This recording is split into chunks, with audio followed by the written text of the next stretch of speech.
So what's up, guys? Simon Chang here. Currently at Target training.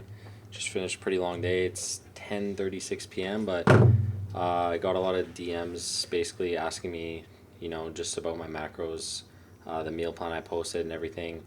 And a while back, I got messages just about how many eggs I eat. So right now I'm currently eating 22 per day, and I've done more in the past. But people are just saying like, isn't your cholesterol bad? Uh, just all kind of negative things without really like knowing what it is. So I'm here with my trainer Jesse Korona. So we just kind of want to explain everything. So first, I'm just gonna ask Jesse like, because this is the question we ask people when they say, "Oh, your cholesterol's terrible." So like, what is cholesterol? Because I think people really have a common like misconception on what it really is. Technically, what cholesterol would be an animal, what's known as an animal sterol. So it's a type of lipid, just like fats, wheat are a type of lipid as well. So it'd be a type of lipid just like fats are, an animal sterol in particular, that is in food and also in your blood.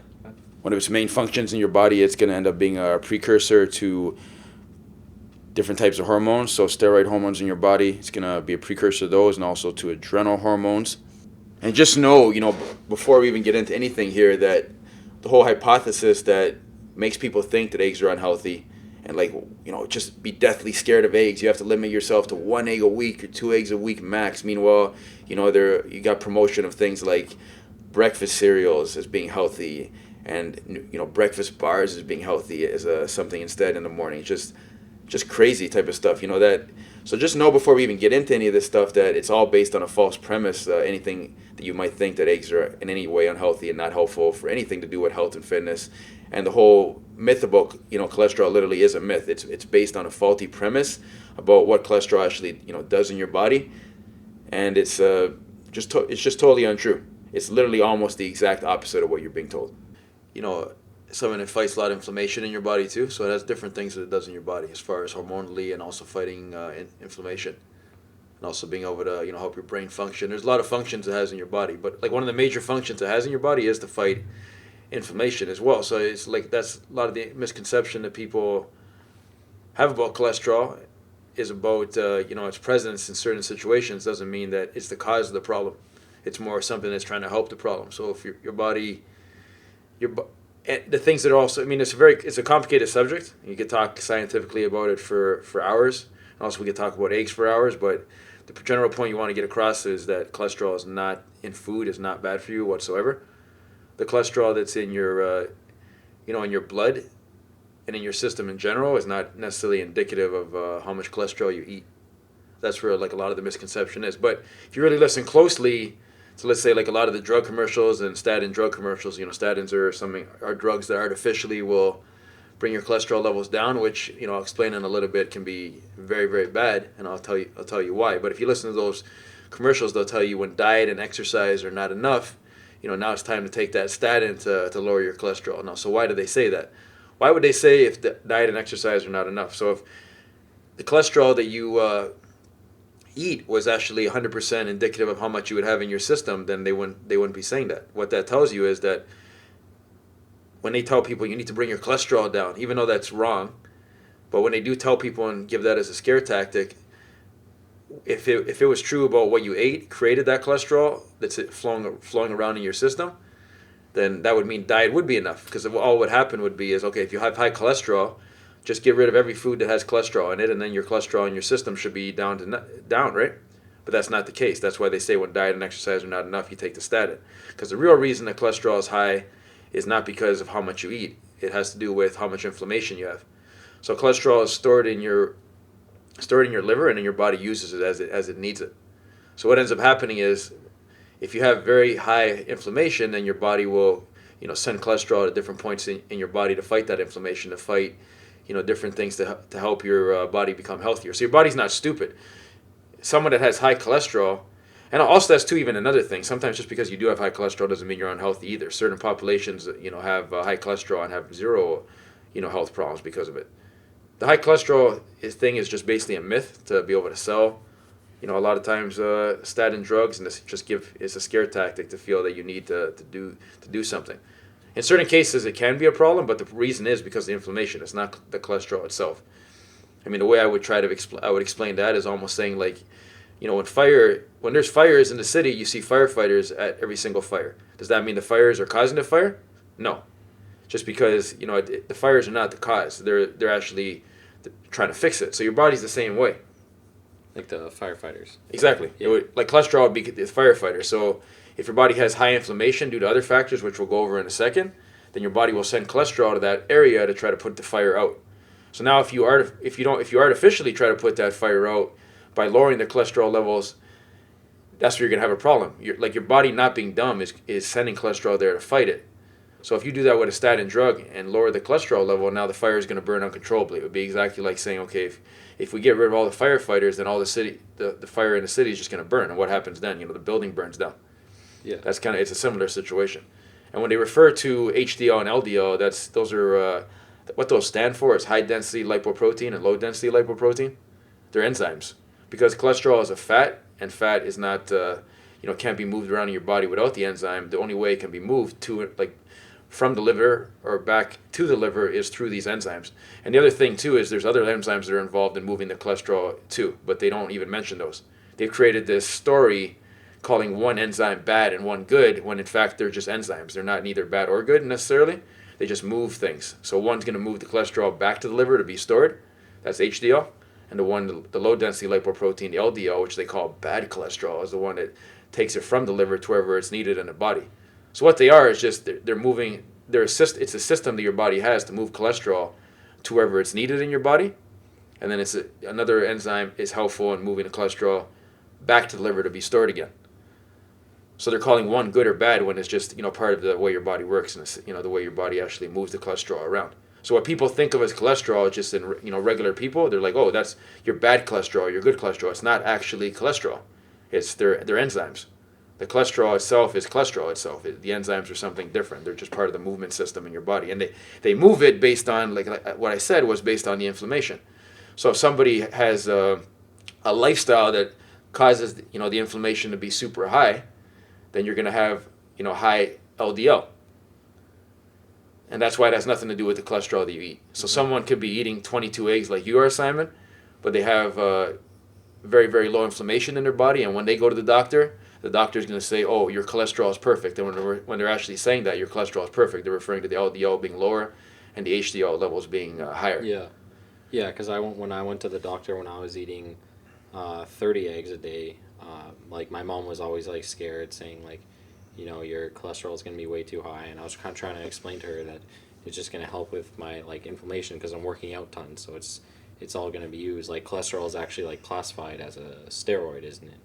Essentially. Exactly, like it's a steroidal hormone, because it's the mother of all the hormones in your body that are going to be created, from it later on. And even the doctor was like, no, it's fine. He's working out a lot. He's super active. His body's going to use it and it's going to help with the inflammation. And I got everything checked and he said it was fine. And I was eating 30 eggs for 6 months straight. And that's 30 on the minimum. Sometimes I would have more than that. These are things people in our gym have done for years, and we go super high on the eggs, which I'll explain why in a bit. But it's something when I was lifting a lot more before, I also did forget about 6 months, years and years on end, eating 20 to 25 eggs, easily, sometimes more. We're talking about at minimum. It's not, and even you were talking about, it's not even about the reason we do that, and why Simon was just saying, okay, it's fine because I'm active. It's not that eating a lot of eggs would necessarily be unhealthy if you weren't active. The way it would be unhealthy is just that in the end that would be too many calories for what you're doing. So if somebody is, we match the activity levels and the goals we have to the nutrition, and eggs are a big part of that. So if someone was working a 9-to-5 job and just not working out whatsoever, there's really just no reason for them to be eating that amount of eggs. They don't, it's just kind of overdone for what they're doing. But they can still eat a lot of eggs and it wouldn't cause any health problems whatsoever. Eggs are. And the reason we use a lot of eggs, just to go over this now, is because as far as being power-packed with nutrition, there's basically nothing else food-wise that has the nutrients that an egg has. A whole egg, that's the other thing too. Whole eggs. The actual nutrition in the whole egg is unbelievable. If you just think about it logically, without getting any science to begin with, what is an egg? The egg is something, it's basically the seed of life. You have an embryo that starts out as a speck of dust at conception. Now think about this. At conception, that bird's embryo is a speck of dust, and all of a sudden, a lot of birds, the incubation period, let's say, is 2 weeks. So 2 weeks later, that's a full-blown bird with feathers, a beak, a full-blown life. Now this started out as a speck of dust, and now is fully a fully developed animal. So how did that happen? What nutrients were allowing that embryo to grow from a speck of dust into a fully developed animal like that? That bird when it hatches. Those same nutrients that built that up are going to build you up. So that's the power of an egg. We can go over it nutrient by nutrient. We can talk about the vitamin K2. We can talk about the choline. We can talk about the vitamin A. We can talk about the vitamin D. We can go on and on about the vitamins and minerals. They're in an egg. But just, generally, the actual amount of those vitamins and minerals is just tremendous. So when you eat a lot of eggs, you're going to have a tremendous result if that's what you're looking for from a strength perspective, if you're looking at it from a muscle perspective, you're looking at it from any perspective. The way we do things in here is always about health first. So no matter what your goal is, whether it was like someone wanting to win a powerlifting championship, if someone wants to be a professional athlete, if someone wants to lose weight, if someone wants to gain muscle and win a bodybuilding show, even if someone came to me and said, Jesse, I want straight A's in school. No matter what the goal, the healthier you are as a human being, that goal is easier to do. Like cognitive function is gonna happen because the choline in the eggs is gonna fuel that cognitive function and make you a lot smarter. You're just gonna become way healthier when you eat really nutrient dense whole foods instead of that are minimally processed and not processed at all actually, compared to any type of processing with food. So it's not about just macros, fats, proteins, and carbohydrates. If there's no micronutrients behind those macronutrients, it's basically worthless. So it's not about fitting your macros. That might work in a short-term basis, but overall, we're trying to create a metabolism that works for your goals, and that metabolism is a healthy metabolism, and that health is created by eating powerful foods that are non-processed, and eggs are number one in that category. That's why when people have a huge goal in here for strength or size or any other really goal to do with health and fitness, eggs are a huge part of that. Maybe they might not be eating 22 eggs like Simon because they don't have the exact type of workout that needs to be fueled by that amount of eggs, but eggs are still going to be a huge part no matter what because of the power of the eggs. And we can talk about like that. We went over a few of the nutrients, more from a scientific standpoint, or we can just go from that really logical standpoint. If you really want to understand it quickly, you just look at what an egg actually does in nature. Repeat again, going from that speck of dust at conception to a full-blown bird. How does it do that? It's obviously the nutrients that fuel that whole process. So if you're looking to be fueled, what better fuel than eggs? And really there isn't. It's number one. There's a lot of other really good foods in here that we eat. Really tons of them. We could talk about hundreds of other non-processed foods that are excellent too, and we will be. But number one on that list is eggs. So when you up the egg content and you start eating a lot of them, you're going to notice a dramatic difference in your results in the gym. And it's not just like, one of the other questions was people just seeing me eat them raw. Like, what's the main difference? Like, I already know it's like anytime you cook something, even meat, like it denatures the proteins. Like, you're not absorbing it the same. Right. Overall, you're going to get more nutrition from that raw egg because just raw fats and proteins are very important to have some of those in your diet just for human health. Not everything can be cooked. I mean, you're gonna when you look at the overall assimilation and of nutrients, you're just going to get more overall from a raw egg. If you want to break it down into isolated parts of that, you might, some people will say, oh, the protein is better absorbed when you cook it. But see, that's what a lot of things do in the way scientific studies are run. They're really taking an isolated part of something when we're talking about that whole food in the whole. So when you actually talk about protein and fat together, and there's also some carbohydrate in the egg, not much, but there's some in there. So when you talk about the whole food and the assimilation of all the micronutrients and macronutrients together as a whole, the overall better picture is going to happen when you have it raw. If you're just talking about one particular facet, which would be the protein facet only, and some studies point to that being digested better in a cooked egg. You can maybe say that, but the thing is, when we're talking about a whole overall effect, we're talking about the whole effect of the fats, the proteins, and the carbs, which is what we're looking to do. We're talking about the best overall result, right? Not just an isolated result only with protein.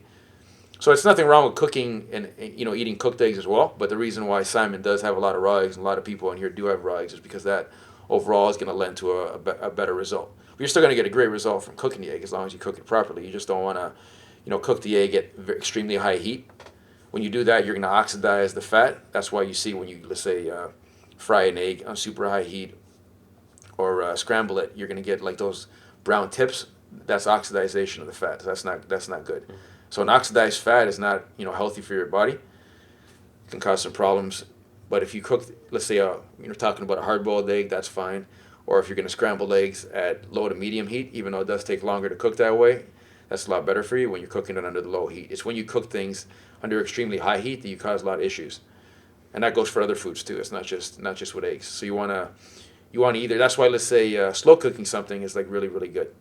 So either you want to have a lot of food, a lot of fats and proteins can be eaten raw or close to raw. Like even when we're talking about a steak, if you have a steak at rare or medium rare, that's going to be better than overcooking it.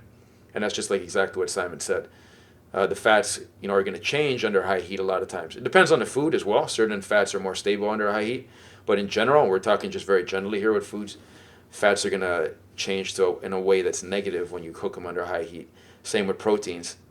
When you cook something under high heat and do it with high heat fast, that's where you're going to run into problems. So either when you have those raw fats and proteins, or when you have minimally cooked fats and proteins, that's when you're going to get a better result for health, which leads to a better result in the gym. So that's why I was saying before, like I take it from a health perspective first, and I know when the healthier you are, you're going to reach your goals a lot quicker.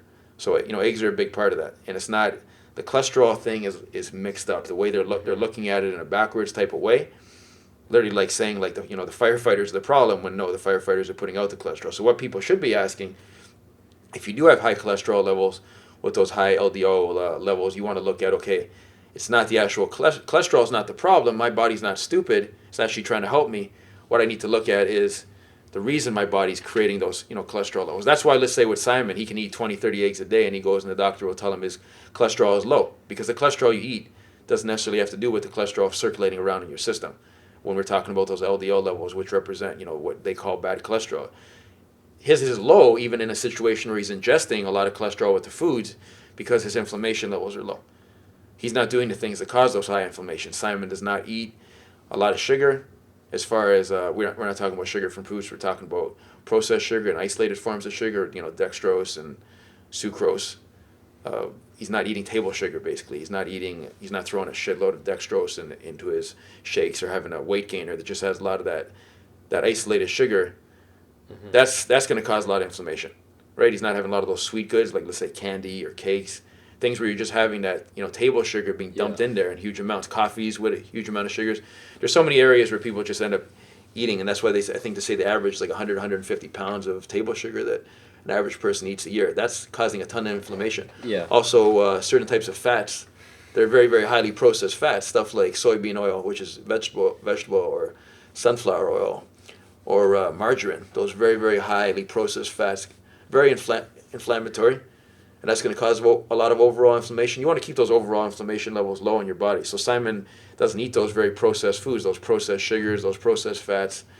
That's going to keep the inflammation levels down, right? That's why they say in those statin drug commercials, if diet's not enough, because they know what happens is when you even stop eating all the foods with cholesterol. Let's say you tell someone, stop eating all your eggs, don't eat any liver, don't eat those high cholesterol foods, and then still their inflammation levels are high. So the body, what it does is, even though you're not having cholesterol come in through food, your body can synthesize cholesterol out of other fats, any fat basically. So if you have high inflammation levels, even if you don't have that cholesterol coming in from the food, your body will still have high cholesterol levels in the blood. See, that's the weird thing about it. Simon can have low LDL, even though he's eating 30 eggs a day and eating a ton of cholesterol in his food, but someone else who's eating 0 eggs and 0 cholesterol in their food can actually have very high LDL, because the body will then the body's still smart and wants to send those firefighters to put the fire out. It will actually synthesize cholesterol out of other forms of fat you're eating anyways. Mm-hmm. Right? That's what ends up happening. So it's not the cholesterol that's the issue in this case. It's the actual inflammation levels, and you got to do that. The other thing that can cause inflammation to be super high as well is those bad foods that we were talking about, those bad fats. They were very, very processed, and also the sugar. But the other big thing is not sleeping properly. Yeah. So if you let's say are a shift worker and your circadian rhythm is like way, way off, that's going to cause a lot of inflammation, general inflammation all over your body. Also, just the way you handle stress in general, like your attitude and the way you approach your day, that's another big thing too. Even like Tom Brady was basically saying when he was like at Michigan or whatever, he would just drink pop, eat whatever at the cafeteria. And once he said the biggest thing was cutting out sugars, and like that was what stopped the inflammation, and sleeping better is what stopped the inflammation, eating properly. And some people just don't get it. Like, they're still eating candy during competitions and bags of chips for their prep with a bunch of table salt in it. Yeah, it's just something I don't really get. Like, people will be messaging me saying, how do you eat that many eggs? And then I see them eating candies and cookies. It's like, I'd rather eat 22 eggs than 22 cookies.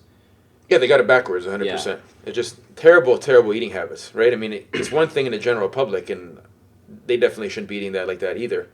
But when you're talking about you're a high-level athlete, as far as Yeah. like a high-level powerlifter, or even a lot of high-level professional athletes or college athletes, there's You no don't want way that you should be eating that stuff. inflammation. You don't want that extra inflammation, especially if you're in football and you have two-a-days and you think you're going to be better by drinking pop after at the cafeteria. It's terrible for your recovery. Yeah, saying like, oh, I need these extra calories because I burned so many during training camp. No, it's giving you more inflammation, making you more sore. 100%. It's just people don't understand how to eat properly.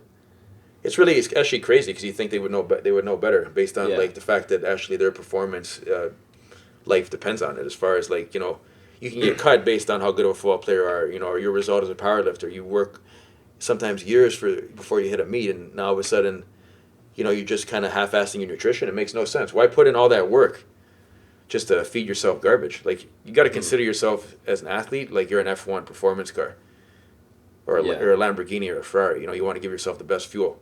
I find it really, really funny that people want to consider themselves to be the best as far as the way they want their body to perform, but then they're giving their body just garbage. And it's some kind of disconnect. It is very, very odd that they can't see something as simple as like you are what you eat. Like the quality of the food you're going to eat is going to determine the quality of your performance. Mm-hmm. I think sometimes people, the reason they get away with it is because the body is like unbelievably almost like efficient no matter what, if creating like a result when you really want to will it to happen, especially when you're younger. I mean, that's something just to touch on too. A lot of the diseases people have happen later in life when things do catch up to you, and let's say something like heart attacks or cancer, or just a lot of other degenerative diseases that happen later. They happen later on when people are generally, people generally don't have heart attacks when they're 15 or 20 or 25. Yeah. They have them when they're 50, 60, 70, 80. So it's kind of like people, since the real delirious effects haven't happened yet when they're younger, they think it's not causing any type of problem, but it is. Like you eating those garbage foods or having that pop or having the donuts on a regular, the cookies on a regular, the body is just so powerful at pushing back, those effects.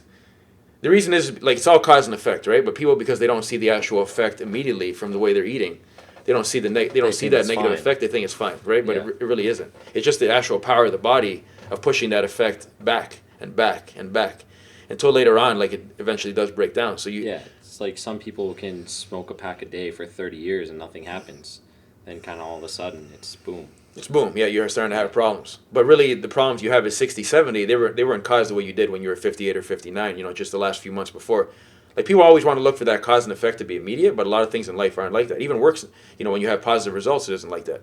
It's you grind it away like, with nobody even knowing for years, and then all of a sudden that positive result happens that the whole public sees. But really, they don't see, all the grind that's happened before that. Yeah. It's not an immediate cause and effect for a lot of things, and, health is one of them. So it's the things that people did when they were 10, 15, 20, and as far as eating this garbage, or 30, that caused those issues 50, 60, 70 years old. So we're really trying to get across right now that it's what you're doing today as a young person that's going to cause those things later on. And it's going to cause good effects, right now. That's why he's very professional with everything he does as far as, his eating, his lifting, the way he recovers with sleep, the way he goes about his day and thinks about things. That's why he's able to have an unbelievably quick result. As far as, in the powerlifting world, not really anybody knowing him 8 months ago, and now all of a sudden he's a national champion.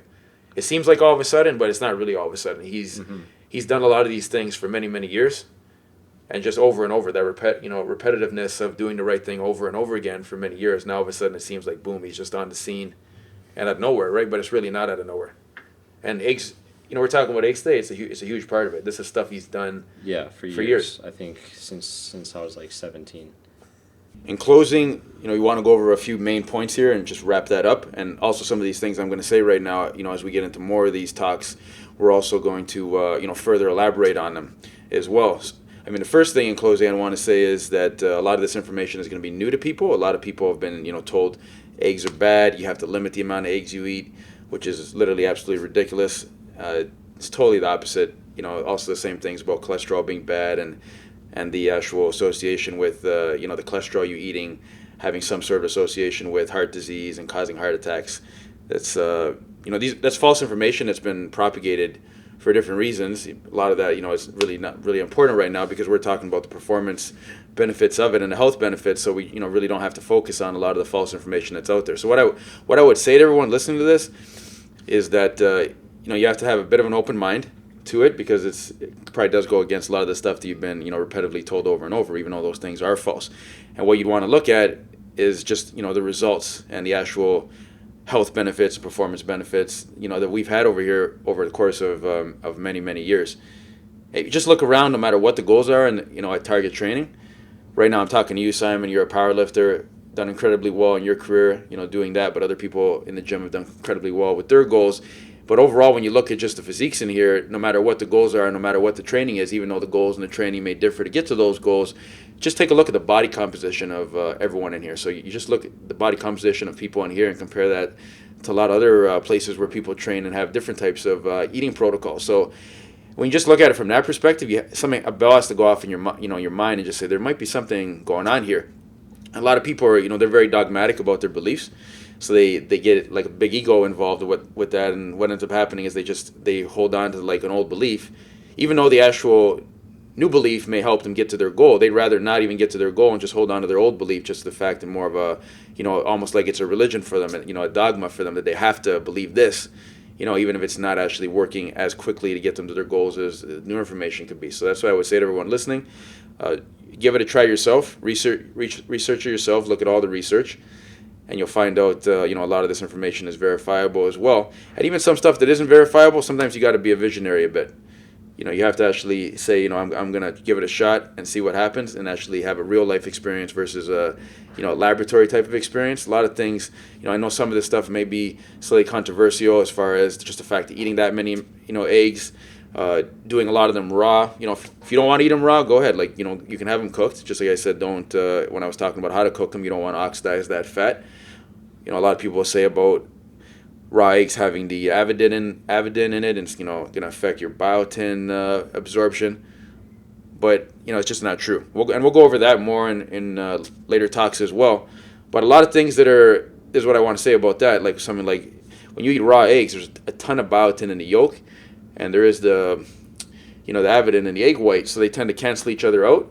Or there could be another mechanism for you being able to absorb the biotin. Like even in a laboratory setting, even though that avidin is going to inhibit the absorption of biotin, in the actual real life world, over many years of doing it myself with a ton of raw eggs, and with so many guys in the gym doing that, and also just reading in history of so many people having great results doing that, in the actual real body, something's going on that doesn't allow the avidin to affect biotin whatsoever, because no one has any types of symptoms of biotin deficiency. So sometimes you have to go past a laboratory setting and actually see what the real results are, and the real results don't show any biotin deficiencies. It just shows unbelievable overall health, and then overall health helping with any type of goal that the person has in health and fitness. So do not be scared about eating a lot of eggs. It does have to do with your situation in particular. Like Simon's 22 may not be exactly right for what you're doing. If someone's just starting to work out, there's really no reason for them to have that amount. But just take in the fact that if you are a hard training athlete, a professional athlete, or someone that really is trying to make whatever they're doing in the gym, something really special as far as the results, that high amount of eggs every day can really be a huge benefit. And you're going to notice like a tremendous supercharge in the results you have. So just take it all in, take the information in, give it a shot yourself. You're going to notice that everything just gets better with the more eggs you have. It's basically a superfood. It's the most nutritious overall food you could possibly eat. So get your eggs in, guys. We're going to talk more about it, of course. I know there's going to be a lot of questions and comments going on, but you are going to learn a lot of unique things when we talk about nutrition over here. A lot of things that can really, because in the end, it's not just about arguing and stuff like that. What I want to get across to you guys is these things have worked for years. There's a ton of guys in here that are freaks. A lot of them, let's say in powerlifting circles, you'll never know who they are because they're really not interested in competitive powerlifting, but they are very, very strong, and they've followed these eating protocols for years and done very, very well. And they're very, very healthy, and just like everything's going great for them. So it's not something you have to be scared of. it's something that's going to help you get more results in the gym. It's good to kind of wrap it up there. We went through everything. If you have any questions or comments, just comment below. Keep messaging me. I'm gonna go over all my meal plans, all my meals on the story, and we're gonna talk about it. And that video will definitely be a lot longer because I know I'll have a lot more questions. But thanks for tuning in, and I hope you like what me and Jesse had to say.